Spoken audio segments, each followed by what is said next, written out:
Now, the National Union of Mineworkers has told its members to stay clear of the strike-hit platinum mines because of intimidation by striking workers. The NUM's Peter Bailey joins me now. Also with me from UASA, another minority union on the platinum belt, Frans Sturing. Gentlemen, good afternoon. Thanks indeed for coming in. Good afternoon. Good afternoon. Are your members reporting for duty at Lonmin? Peter, let's start with you. No, they're not. We have told our members that until the employer ensures and guarantees their safety, we urge them not to report for duty, because the responsibility of ensuring a safe and working workplace is that of the employer. I want to touch on that intimidation issue in a moment, but Frans, your union representing largely white-collar workers, I mean, production has come to a halt. Just give me a sense of exactly what your members are doing at work at the moment. Currently, with regards to Lonmin Platinum, they have been, when the people were sent on leave, some of our members were kept on at the operations for essential services to ensure that the shafts are running and still are running and safe when we return back to work. So from our side, most of our workers that are at work at presently doing essential services and ensuring that when the company restarts the mines, that we have a safe restart at the company. Now, our members are traveling to work in convoys on a daily basis to ensure that they are safe and that they are a safe passage to the actual shafts of Lonmin.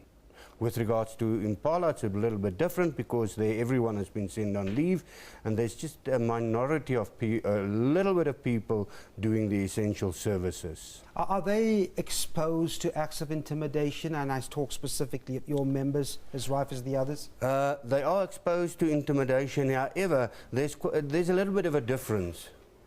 Because, as you've mentioned when you started up, most of our members are in the supervisory category and are staying in formal settlements and not in the informal settlements. So you're sitting with a situation where other people live in the informal settlements. Now, the problem is basically not the safe passage to work, but when you leave your home, what happens there, and when you come back, there are no security that they can provide you with to ensure that you are safe. And that's the difference between the mine security personnel, the protection services, versus SAPs at this point in time, because the security services and protection services cannot take responsibility within these settlements. Peter, very different situation with you. You've told your members to stop going to the mining areas and the companies.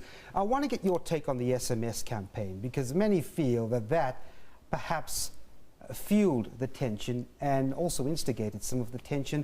What is your take on the SMS's role in fueling tension? Look, the SMSs play a very, very minor role in terms of what is going on there. One has to appreciate the fact that these workers who have gone on strike have been doing acts of violence and intimidation since the beginning of the strike. Their view was nobody will go to work until our demands are met.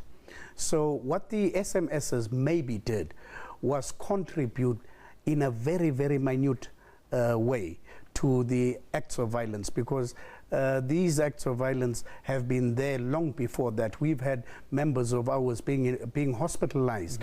We've had to take others and put them up in places of safety, paid for by ourselves as a union. Could the employees have done something differently? Peter, let's start with you. Definitely. What could that have been? One of the things they could have done differently was to have come first and foremost with an open mind to the negotiations. There's nothing wrong with the demand. Any demand that workers feel in the mining sector is a fair demand. But what must be appreciated is that it's a process. What the employer should have done is it should have spent more time around the table. And the employer should also have ensured that it applies the Labor Relations Act to the letter. It did not do that.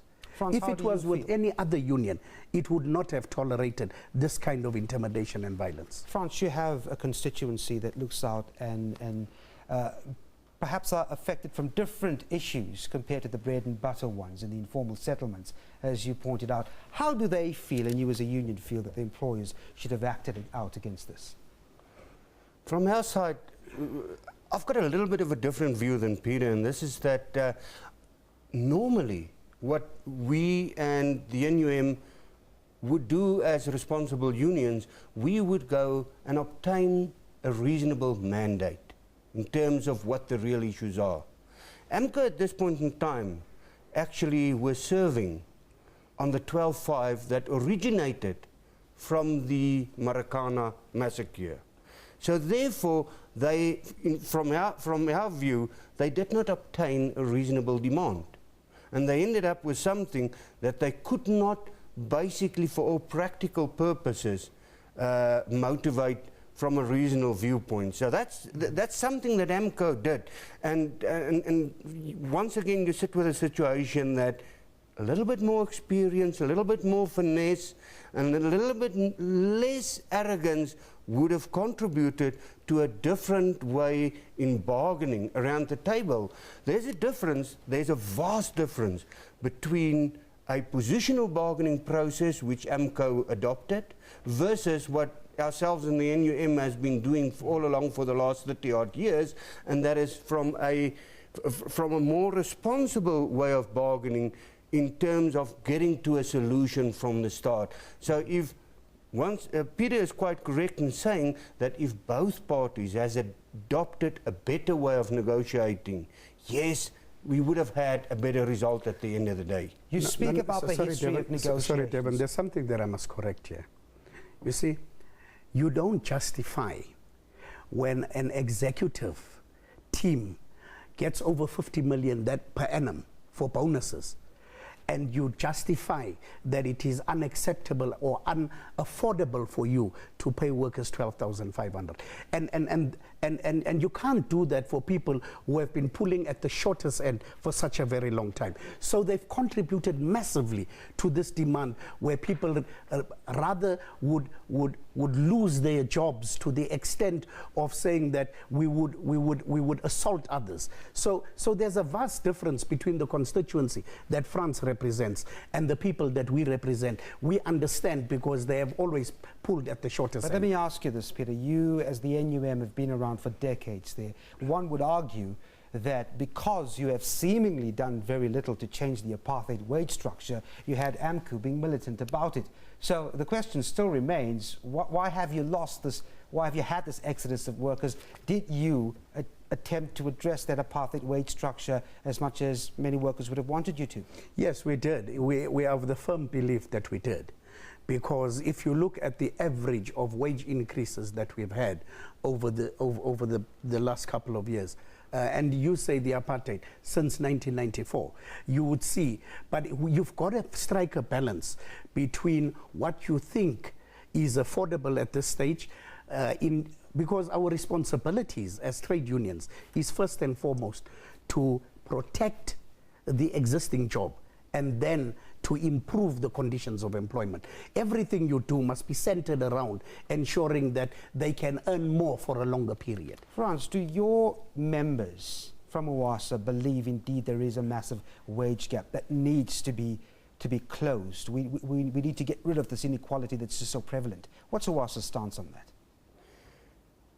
Coming from the wage tables, wage negotiations tables, over the last couple of years, since 1994, we've basically has come to a point that between ourselves and the NUM, we have closed the wage gaps between each of the different categories. From category 4 right up to the E-bands, we have closed the wage gaps in between the different categories to 20 to 25% per category. So therefore, from our viewpoint, we have reached a stage, and we've actually signed a wage agreement with Anglo Platinum, the previous wage negotiations, that as from this wage negotiations onwards, all the wage gaps would not increase more than 20% per category. So therefore, from our perspective, we of the firm belief that we have done what we should have done.